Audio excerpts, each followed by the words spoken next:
So, the first question for you, Victor, on what imposter syndrome really is. What does it mean to you and personally in your life? First of all, you need to be able to identify your weaknesses and your strengths, and you need to really set your mind to believe that you're capable of doing anything. Sometimes the sense of not belonging really throws people out, and at the same time you missed a lot of opportunities because you just don't feel that you're qualified or good enough to be able to fill the position. So this is really at the end, we need to really figure out what our strengths are, and be realistic in those expectations, and move forward, especially as Latino. There's many opportunities, but when you're surrounded by people who might probably not believe in you, but you need to really believe in yourself. At the end, that's what's going to determine your success. So, and as Latinos, we tend to question ourselves whether we belong or whether or not we should apply for a position. Again, bottom line is just to be able to believe in yourself and don't second guess yourself. If you are qualified, if you have the skills, you need to really be able to move forward. And continuing this same line of thinking, in the Latino community, among Latino professionals, where do you think this imposter syndrome comes from? Is it something that is in our culture, within our family? Where does this really come from? First of all, I want to say this is not a panel, it's a family reunion. Oh my gosh, there's so many people here that I know, that I worked with before, working now. So amazing to see everyone here together. So I think, where does it come from? It comes from not being in those places. Like I remember the first time that I crossed over to English News at ABC 15, there was no one that shared my background. There was no one that sounded like me with an accent.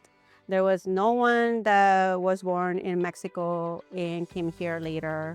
Then I went to be a professor at the University of Arizona. I was the first Mexican immigrant to be hired as full-time professor there too. So there was no one there like me, right? So not having people that represent us in those spaces really makes us doubt of our abilities. And even now, that I'm at the governor's office, I doubt it whether this was a position for me. And I have this sticky note on my desk. I don't know who here, maybe someone here has been on my desk before. But if you go to my desk, I have all kinds of sticky notes that remind me every day of why I'm there. And there's one sticky note that says, if not you, then who, right? And I was just talking about it with a colleague right now, how sometimes I doubt, well, do I want to stay, for another term? What do I want to do? And I have a friend who also is here, I believe, and she said to me, we need you there. Like, if not you, then who? And then that stayed with me. And I wrote it down. I write down things that remind me of, why I'm doing the things that I'm doing.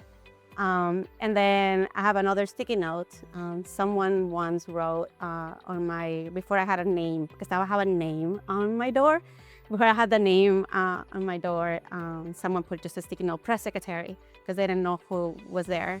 And now that I have my name, I put the little sticky note on my desk just to remind me, yes, that's who I am. I have one Emmy in my office too, because sometimes I doubt. I'm like, oh my gosh, like everyone here is so smart. Then I just close my door. I'm like, no, like I'm here for a reason. And this is gonna sound super silly because we see this on social media all the time, all these silly videos. But there was one video that really made me think a lot about this too. The video said, at first, you're hired for what you can do. Then you're hired for what you know. And then you're hired for who you are. So then it made me think, like, you know what? Yes, hell yes. I first started working as a journalist doing everything. Like, I know how to do the audio on the switchboard. I know how to push for CGs.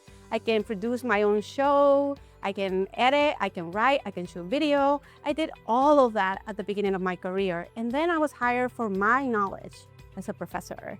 And then when I got the phone call, if I was interested in the position that I didn't apply to, it's like, yes, then I was hired for who I am. And all these years that I worked so hard to build my credibility and my reputation are paying off.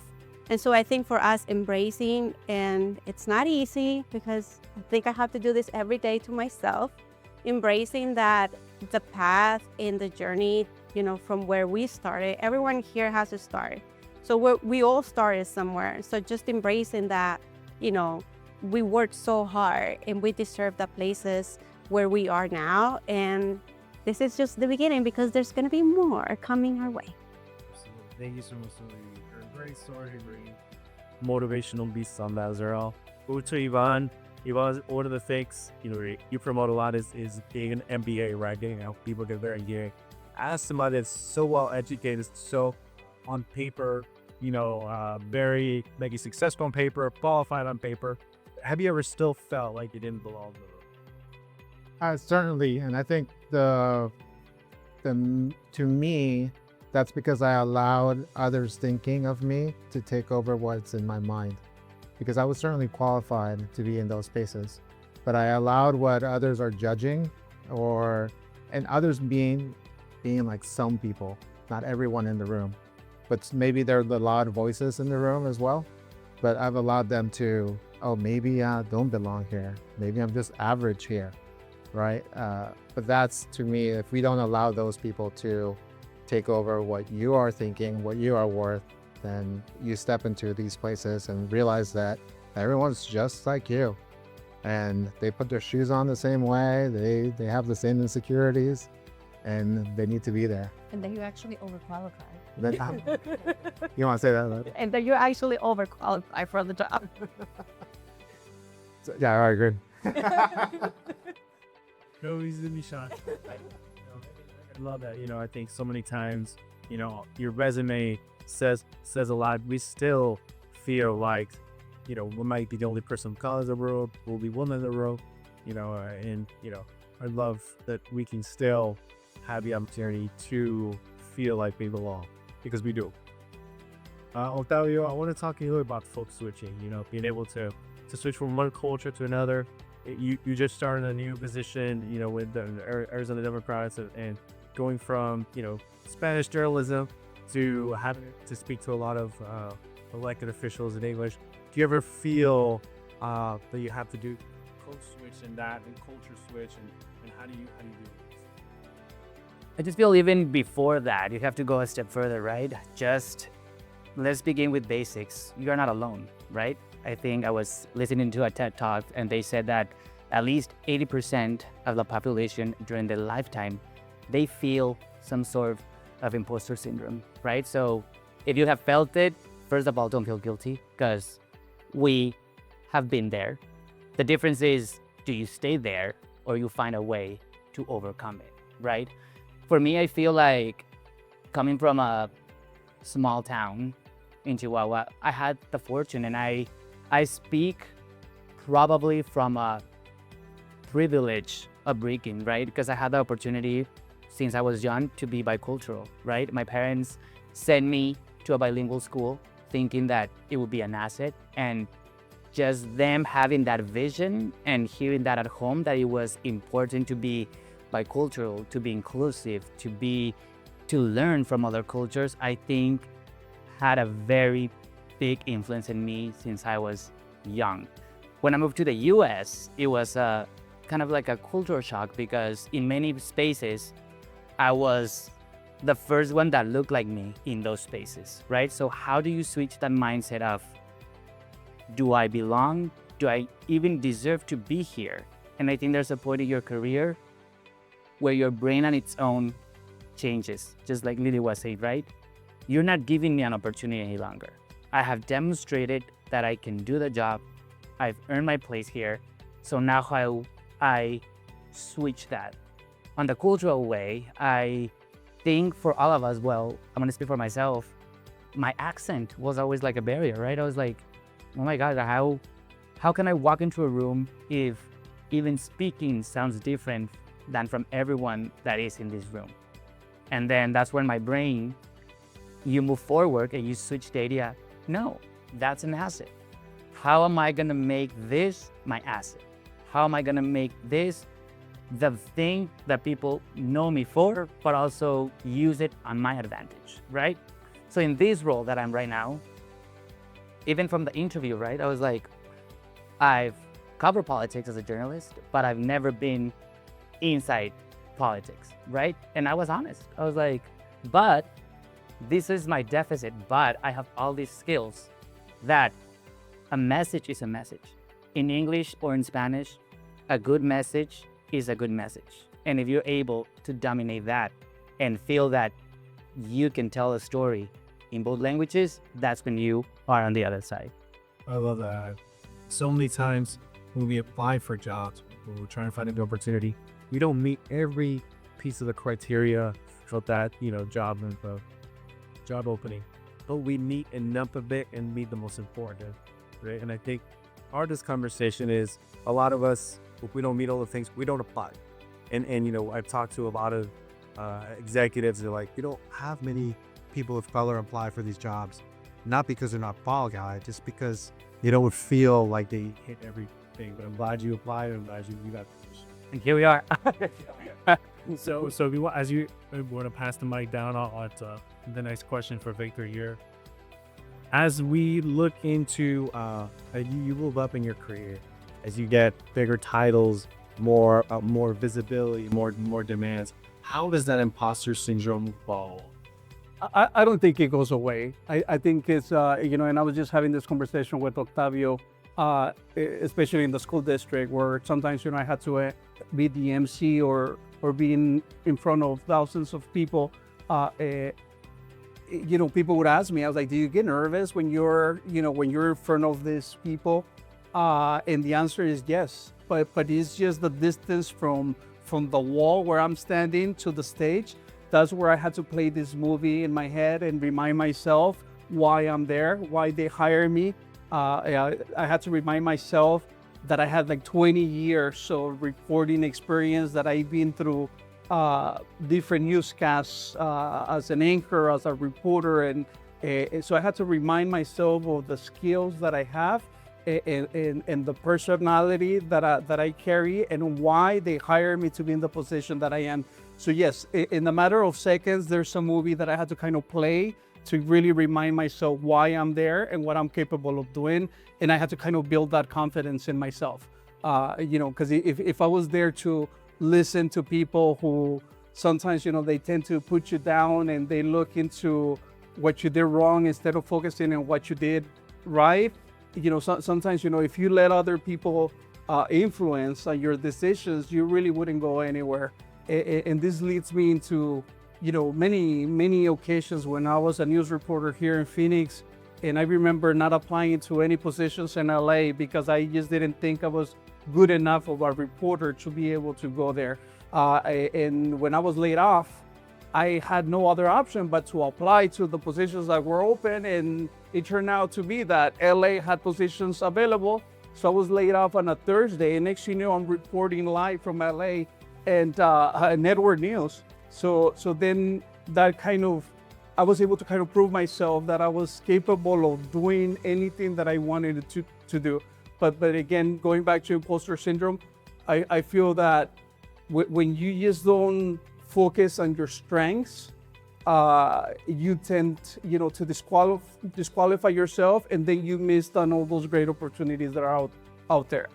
I love that. Thank you, and especially for Lily. I know you shared some recent experience of imposter syndrome with your research role. What about early in your career? Was there an experience you had early on that really maybe stayed with you, that dealt around this imposter syndrome? So I came to this country when I was 17. I actually learned English in college. I was at school, and I signed up for college, and then the classes started in English, and I'm like, oh, okay, well, I don't know what they're saying. So so I think that being in English as a second language learner at a school like the Walter Cronkite, where expectations are really high, and knowing that, I had an accent and I was still learning English, I think I put myself into a box as well. And then it didn't help that, some professor will be like, oh, you know what, you should stick to Spanish news because your accent. So then growing up in my career, I always thought Spanish was my only option, and I believe that, so it started early on since my formation as a journalist. When I left at the first time that I left news, I worked at Univision. And so I left, and I remember for 3 months, I was going through a really bad depression where I felt like I lost who I was. I lost my identity, right? Like my whole network, everything was surrounded by this world. And then the people that, were always there for you, then you're no longer in TV, then they're no longer there, to talk to you anymore. So then you feel like you lost all of this. Did I make a right decision? And so then you started looking for jobs, and you see news in English that were hiring more than Spanish. But you're thinking, I can't apply to that. My English is not good, even though I speak English to everyone, but you're still doubting yourself. And I remember I didn't apply to news in English. And the first job that I got after Spanish news was in communications. I worked in communications for Mayo Clinic, where I learned a lot about myself and a lot about communications, and that I was not ready to leave news yet because it was too boring. So then I got a call from a friend at ABC 15, and she's like, you need to apply for this position. It was an off-air position. So I'm like, I don't think I can. She's like, please do it. I know eventually they're gonna put you on air once they see how talented you are. And I did. I applied, I got the job. And that's how my world started, being a bilingual, reporter. And so I think from the beginning, that formation that I had in college, that's when I started building that imposter syndrome. But then little by little, I think I started learning to saying yes to things that scare me. Just like this position, I was not looking. You were talking about job descriptions. I have not yet seen that job description for mine. I never saw it, never applied for it, never saw the job description. So I don't know what the job description is. And so I think, saying yes to things that scare you, like it scared me. It scared me the fact that I've been a journalist for this long, right? Yes, I took a break being a professor, but still was in journalism. So what am I gonna do? If I go this route, can I go back to journalism, which is the love of my life? What's gonna happen to me? Am I gonna become a political hack, right? That was like also another fear of mine. And I remember talking to my mentor, who was the assistant dean of the Cronkite School, and he's now in this big school for journalism. And I was like, what do you think, Mark? And he's like, go for it. Why not? Why not you? And so I'm like, you know what? I'm gonna do it. So I guess my advice will be, and I don't know if I'm even answering the question, but I think imposter syndrome is something that I can't say I defeated it, because I haven't. I can control it now, right? Because I feel like I know what I bring to the table. Like I know who I am. I know everything that I had to go through to get to this point. And so that gives me strength. And a lot of the times it's myself who's giving that support so that I can continue moving forward. So if you are feeling imposter syndrome, you're not alone. Like even at my level, I still feel it every day, all day. And it really depends. Like everyone works differently. Like for me, sticky notes work. Bringing awards work. Talking to my mom, and my mom say, eres una chingona. Don't forget that, right? So then little things like that. I have a colleague of mine who wrote a sticky note that says, eres una chingona, and that is also in my sticky note. So that works for me. Everyone has a different way to cope, and everyone is gonna have a different way to remind, yourself of who you are. But the biggest piece of advice will be, don't be afraid of taking opportunities that maybe, if there's one little thing in the job description that you know how to do, you'll figure out the rest, okay? Because up to this day, at this level, I have not seen the job description for mine. Thank you so much, Lily. Ivan, one topic I really want to make is Georgia out there. Really think is very timely. Again, it's a great story of who you are, what you have accomplished. this shift from DACA to NBA, which I think is amazing. What do you think was hardest in that shift? Your identity, is it the immigration DACA piece, trying to figure out who you are in that, or to step into that academic professional V piece? What was harder for you? I think one thing that I have to clarify in that end, I'm still DACA, Yep. right? And that I'm one of when DACA came out in 2012, I'm like one of the oldest and that fit the range, okay? So I had already graduated college as a non-documented student. I already had gone through college at ASU where you sat through career things and you're like, I'm not gonna apply to anything because of my status, right? Like I'm not gonna do any of this, but I'm still sitting here and listening to all this. So I had gone through that for years before that, right? And I always knew the MBA was gonna be a rebrand for me. But I knew that for the MBA to be a rebrand, I needed to go to a top 10 school. So now I needed to rebrand myself before that for the application process, right? I was thankful to be the first DACA recipient to go through an MBA prep program by an organization called MLT, Management Leadership for Tomorrow. They're a big organization nationwide, and I was the first DACA recipient to go through it. One of the things there, when I was working with the admissions consultant on my essays, I'm like, I got to explain like my grades, my last 2 years were not good because of this. And she said, great friend to this day, she's like, what does that matter? What's the point of that? And that shifted my mindset completely, because then it doesn't matter. It matters who I am today, and it matters who I am now based on all that experience. And that's what I'm bringing to the table. And there might be other people that went to an Ivy League institution, had like the best job, working Wall Street and whatever, and are coming back. Great, that's what they're bringing to the table. But I'm bringing myself, right? And that experience, I started my MBA program at the University of Michigan in 2017. One thing about 2017 is that in the first Trump administration, that's when they canceled DACA initially. So my first day of classes, I had gone through orientation, first day of classes right after Labor Day. I'm in classes, my phone is on silent. I get out of class and my phone is blown up. And it's because the administration had made the announcement that they were canceling DACA. So what I did was, at that point, I said, look, it's who I am, right? And who I'm bringing to the table.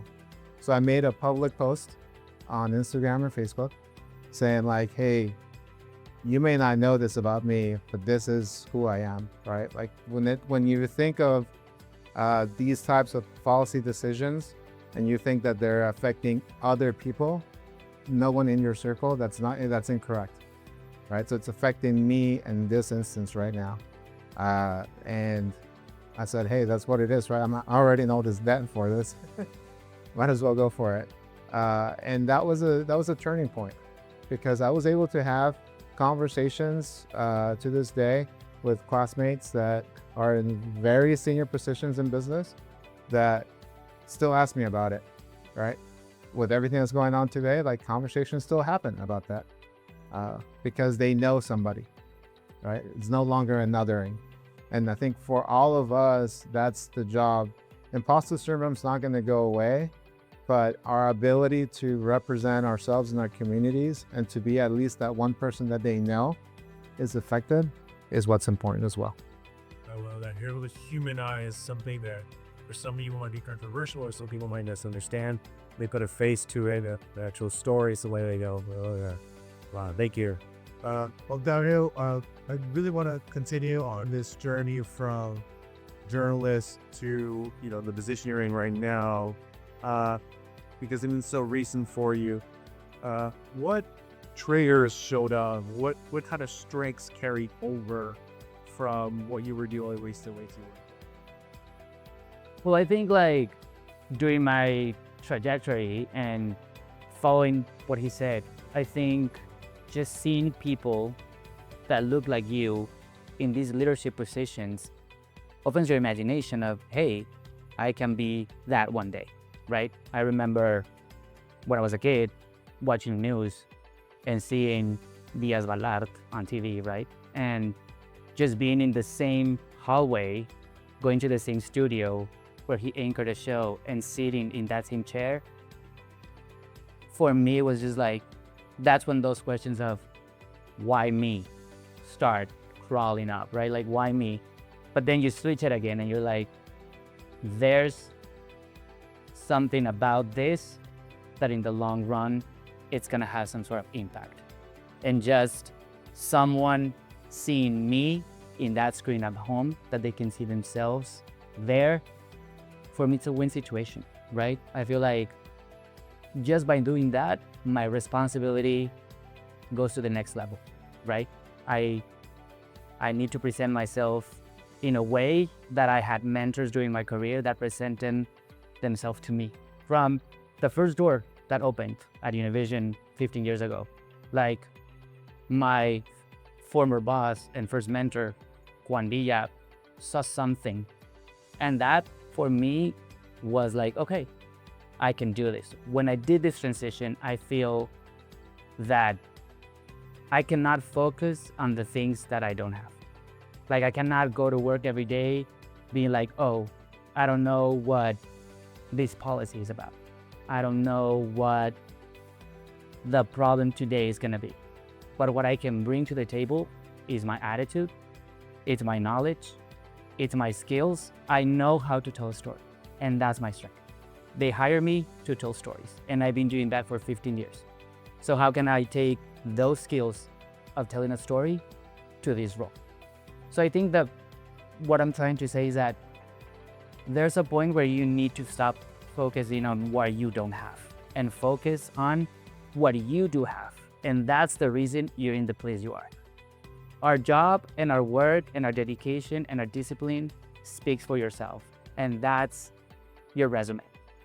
There's a lot of points in your resume, but if you show up with a bad attitude, with bad energy, with feeling like you know everything, there's no way people are gonna take you seriously, because there's always room to grow.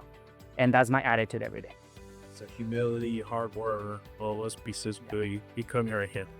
So thank you, Finger. I love the Minnesota's points. Victor, I want to shift in something. I know you're working with a very school district, and you see a lot of young people, people that we once were. You know, you see yourself in that thing. You said like We still are. you know, We still are.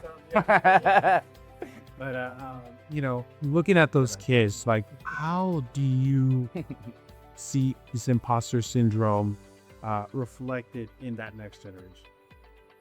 Well, I see it in our students, and I also see it in even college students, and that, you know, my daughter is 20.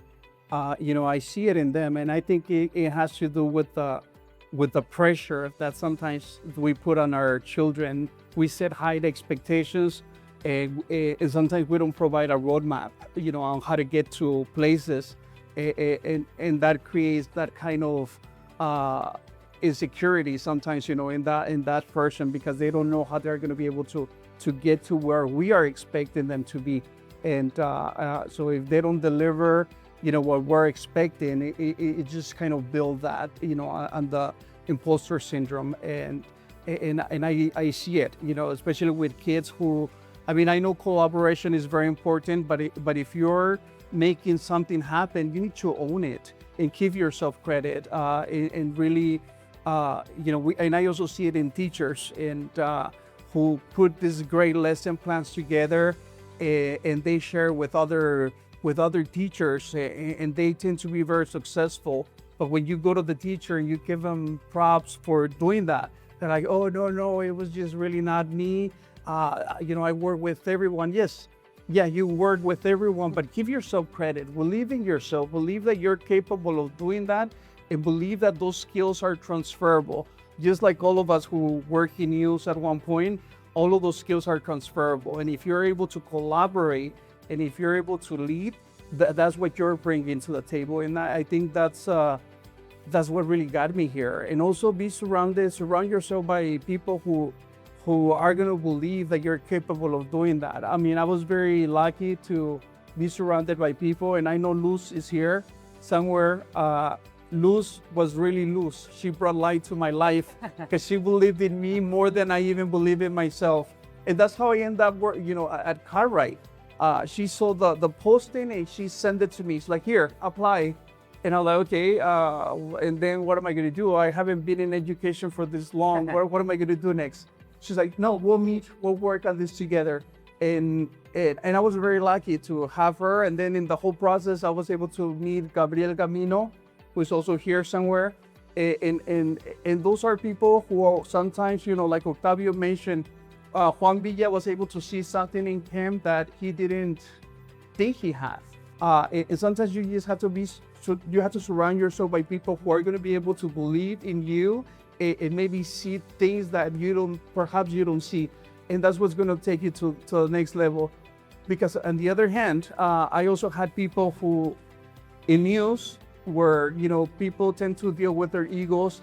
I do remember when I applied for news director positions, I had several people calling me from different places. And they're like, really? I don't think you have the skills. And I'm like, okay, really? And how do you know that? I'm like, have you seen my resume?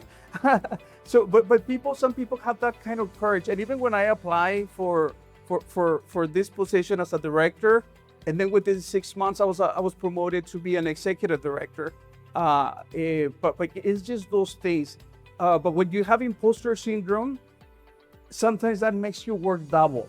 Because when you're second guessing yourself, even when you're writing a news story, I remember when they hired me for my first reporting position, I would write the script and I would rewrite it. And I was like, oh my God, maybe I'm not telling the story, the way it's supposed to be. Am I really conveying the message? Is this really what it is? Am I being subjective? Did I really verify all the sources? Or maybe I should start here. But if I start here, I'm leaning more into this. I would write the story like 20 times, but whenever I had a deadline of 15 minutes and I would get the story done and I would get so many compliments, that's when I realized I was like, hey, I'm capable of doing this. So really, it's just like something that you really, in the whole process, you're able to develop. And those are the kind of stories that I share with the students, just to make sure that I can build confidence. And for affirmation purposes, like in my office, I do have a national Emmy, and then I have an Emmy for investigative journalism, and then I have my master's, and then I have my bachelor's, and then I have a picture of my family, because that's what really reminds me of why I'm there, especially when you're dealing with a lot of people who think that they're experts and that they start speculating on a lot of things, especially when you're dealing with crisis. You have to kind of bring everything back, and you're like, I'm a journalist. Let's stick to the facts. What do we know, and what is it that we're going to share? We're not going to speculate. We're not going to be able to assume that the story is going in a different direction when it still hasn't even developed that way. Whenever that happens, we'll deal with that. But those are skills that we bring to the table. And those are the experiences that I'm able to share with the students when I had the opportunity to go around the 20 schools in the Maryville area. I try to empower them. I try to make sure that they get to know my story and how a person like myself, who I also was a dreamer, how we moved from Mexico to the United States with a dream in mind, and that anything is possible. If you believe it, you can do it. So just your mind is very powerful. And again, imposter syndrome it doesn't really go away. It stays there, but it's just something that you're able to control. And again, I always play that little movie in my head, to remind myself why I'm in the place that I am right now. Okay, thank you, Victor. One of the things that you brought up was other people around you, that you might have thought, hey, they're my friends. Why are they telling me that I shouldn't apply in this job, or I'm not qualified up for that? I know, Lily, I think you've had experience like that where, could you see your accent, could be anything that somebody's like, why would you apply for that? Like, can you tell us like how you overcome? I think for the accent, I would love to share this story because, so when I was at ABC 15, the station started getting a lot of complaints about my accent.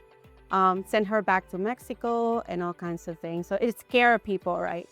So then they put me in lessons to sound more clear.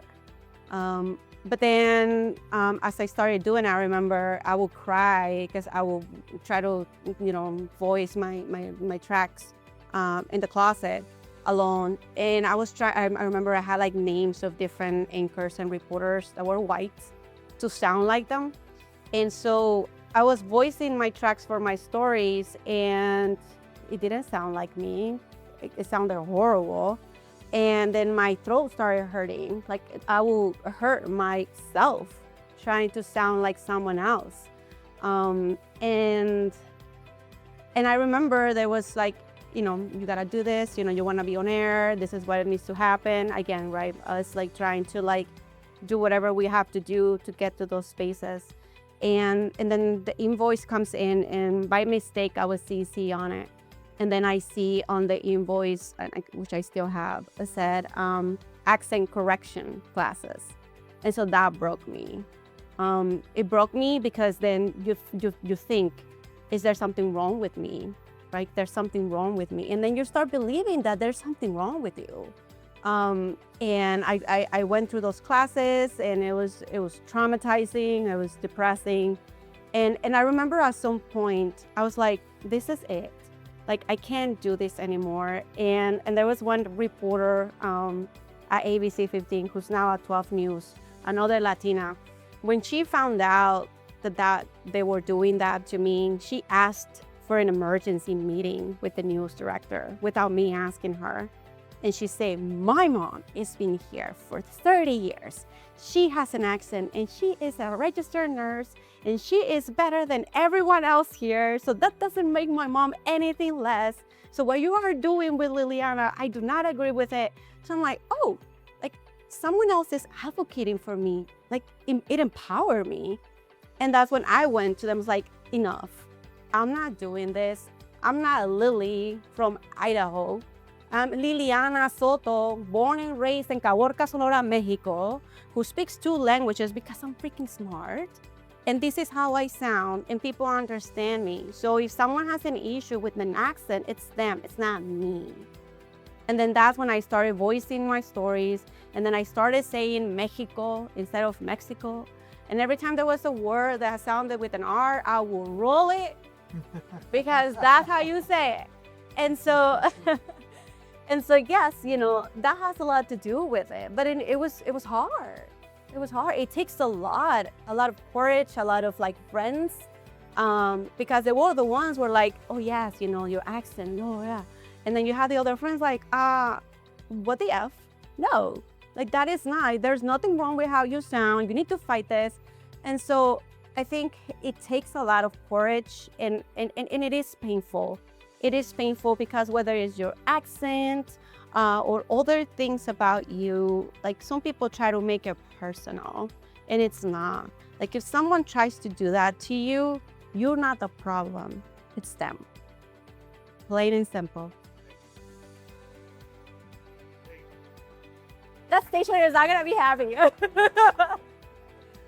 Ivan, one of the things that I wanted to touch on with you, not only you help start the proper organization to a lot of the things for your entrepreneur, and that's I think it's really important in this discussion of imposter syndrome.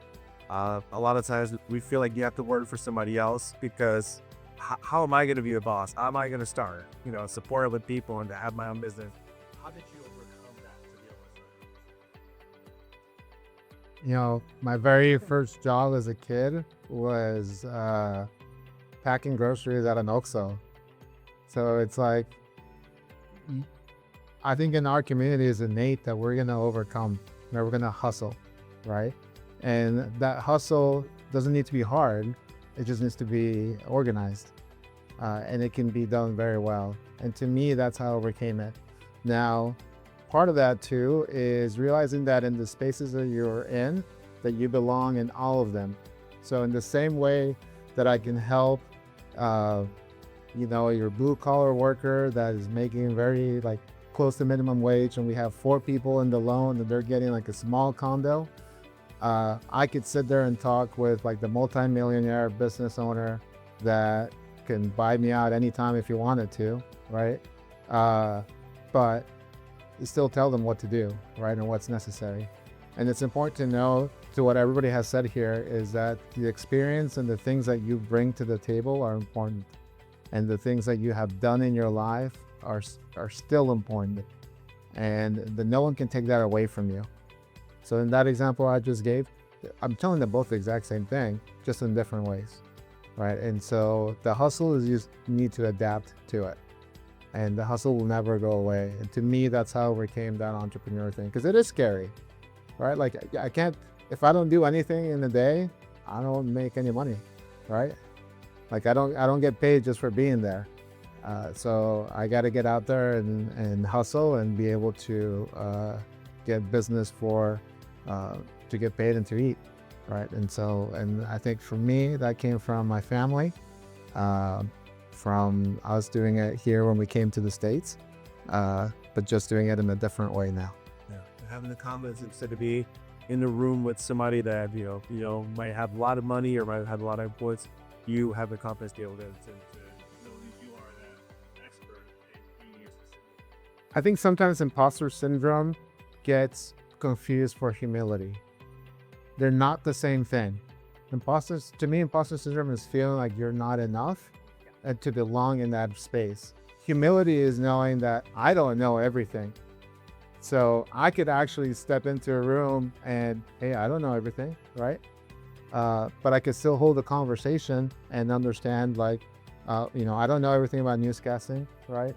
Like you just mentioned earlier, like I knew how to do this, and now I'm like, I have no clue what you're talking about, right?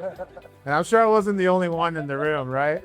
Like, like I've pressed this and that, right? But we could hold a conversation. I could ask you, like, why was that important? Like, what was that important about, being a journalist and whatnot? And that's humility, right? And knowing that you don't know everything. But imposter syndrome is feeling that you can't be there because you don't know everything. That's a great presentation. But Octavio, what I really want to ask you is about the next generation, people in college or people just starting off, looking at any of you guys as an example and of what I want to see, but maybe feeling I don't know if I can do what they have done. What advice would you give them? I think a lot of what I have accomplished till now is because I had great mentors along the way, right? I knock on doors, I ask questions, I, was nervous about certain things, but I was like, well, my mom used to say, nadie te va ni a tocar a la puerta. So if you're not there, you're like, you don't exist, right? So how can we put ourselves out there? One is important. I feel like more now than ever, the people in this room culturally were important in this country. And we're seeing it in every single circle. Talk about politics, talk about leadership, talk about entrepreneurship. We're the ones leading the way forward. So if I was privileged enough that someone that I didn't know was able to give me a hand, why would I not do the same thing, right? Like, I feel like paying it forward has a magic in itself, and maybe I sound like a book or Hallmark card, but I really think that it's the truth because I lived it myself. I think I have people that I still, to this day, call and ask for that advice. Hey, should I go this way or this way? And I know they have my back, so I'm able to have someone else's back. And I think we, as Latinos in this group, are the ones who are going to uplift us forward to that next generation. We are now currently in important places. We just need to keep it going. I love that. Building mentors, building community. That's why we're here. I know we're out of time. I have so many more questions, but I also promise, speaking of community, the audience, that I would open it up. I'd probably have time for maybe one or two questions. Does anybody have a question they want to ask?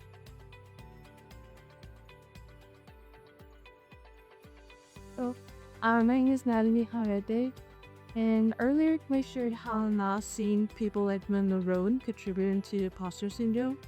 My question to you all is, how do you approach advocate for diversity when you encounter resistance or concern without being seen as difficult?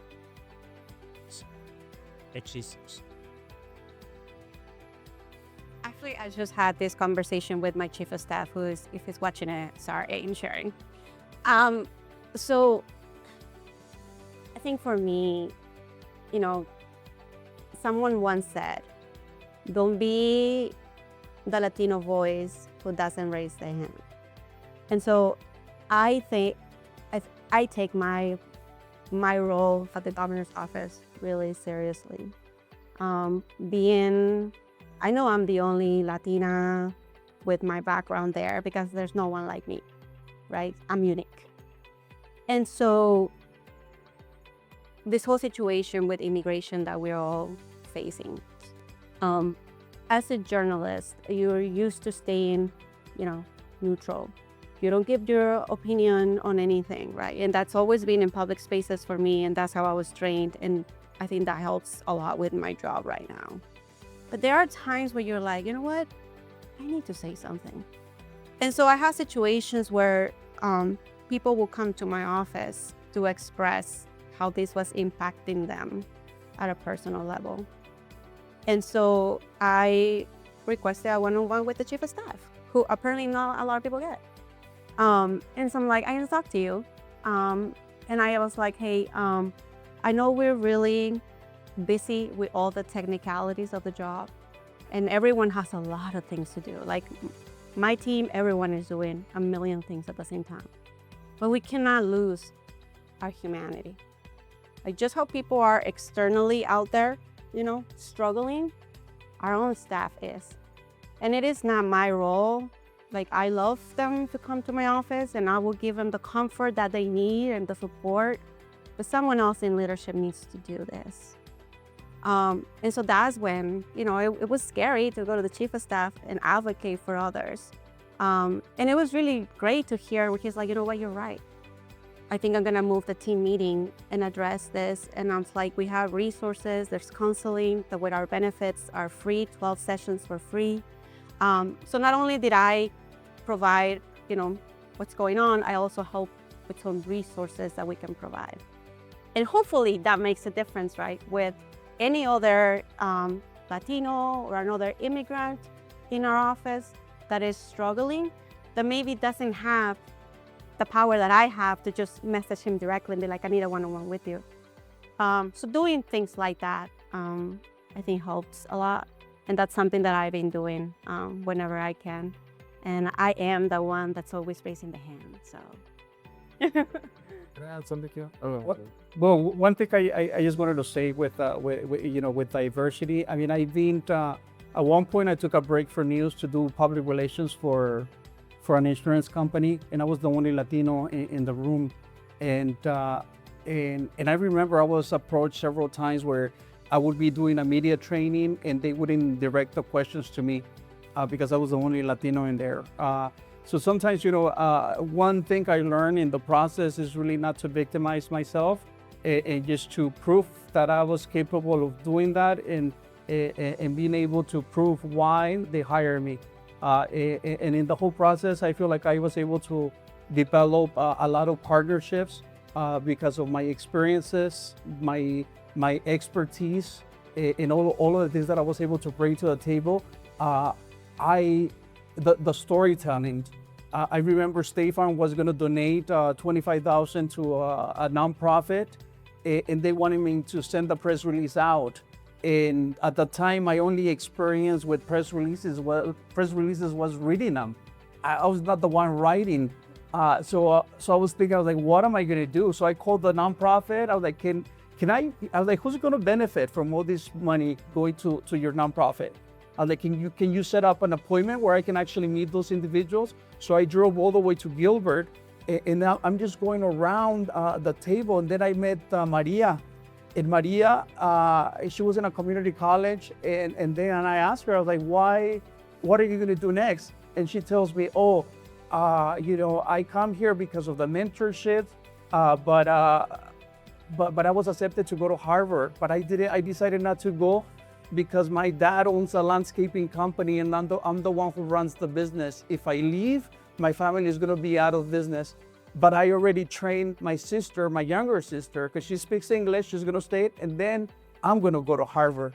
So I wrote the story, I go back to my office, and then I instead of sending out a press release, I sent out a story. And I remember ABC 15, Telemundo, Univision, the Original Republic, they picked it up. And then next thing you know, all those people who didn't want to talk to me, they started coming up to me. It's like, what do you do? How do you manage to get the story and all of this, out there? And that's just how it is. Sometimes, you do feel different, but you need to also feel that you belong there and don't victimize yourself. You just go there and do your job and carry on.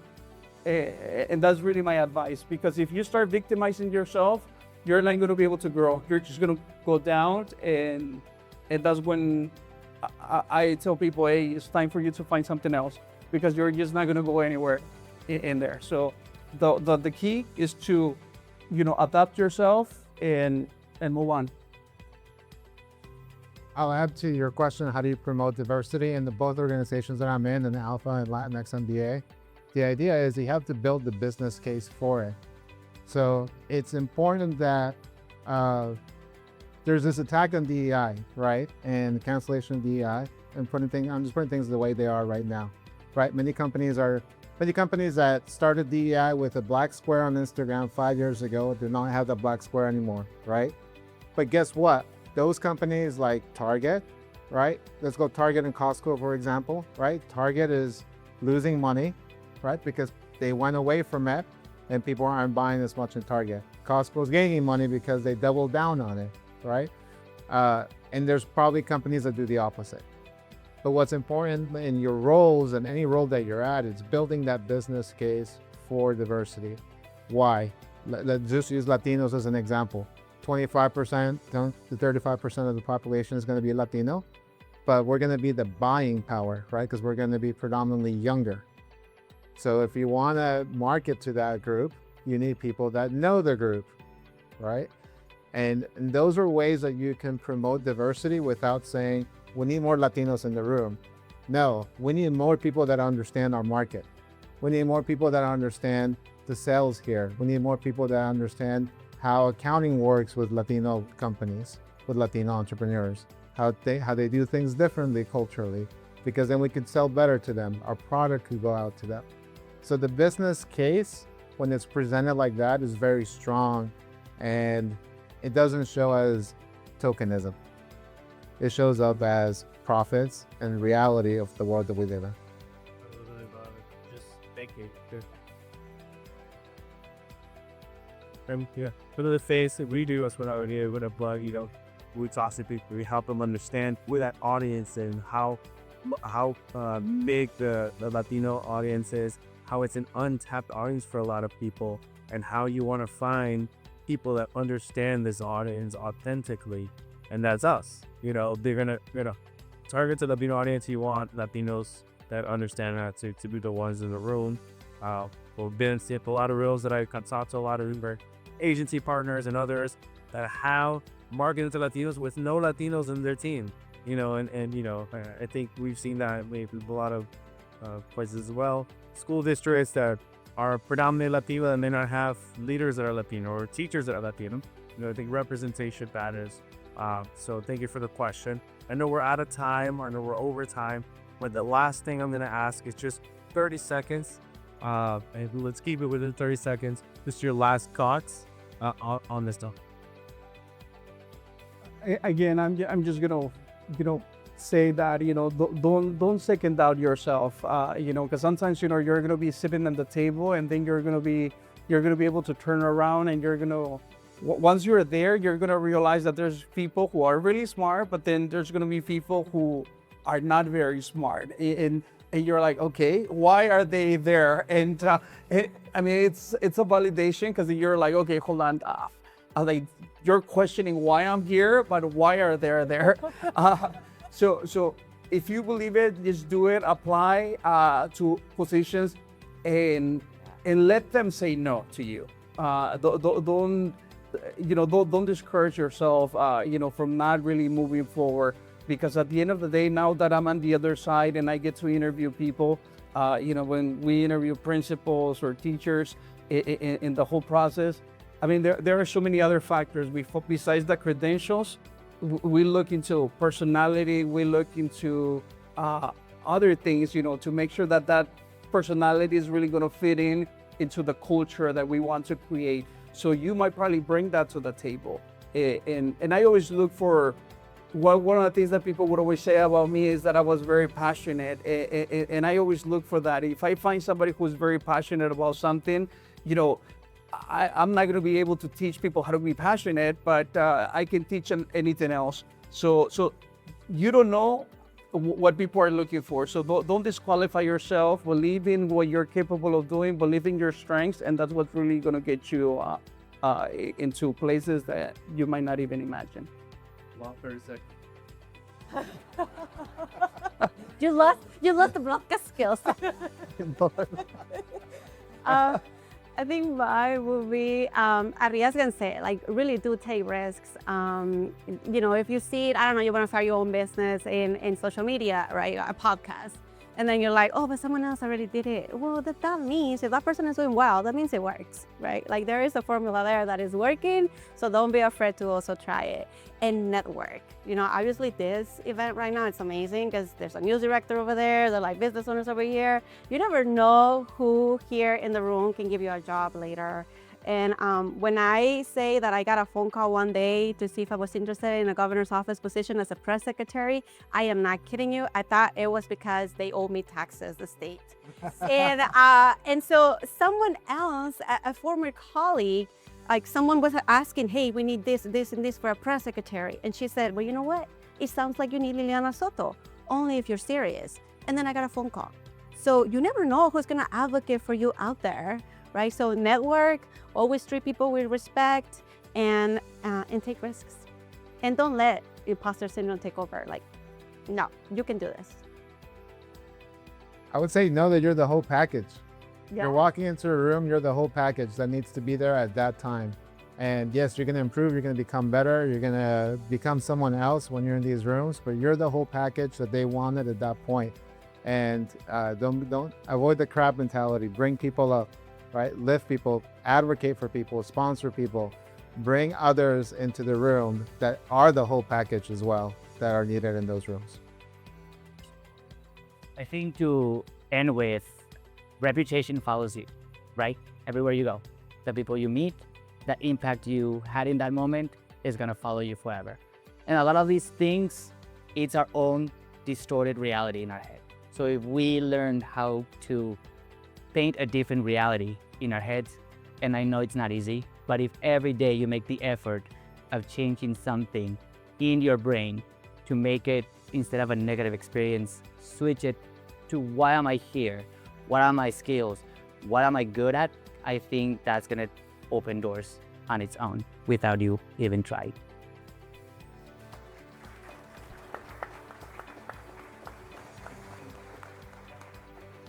Check out exactly what you wanted from this discussion. They'll be available afterwards to come ask your personal questions.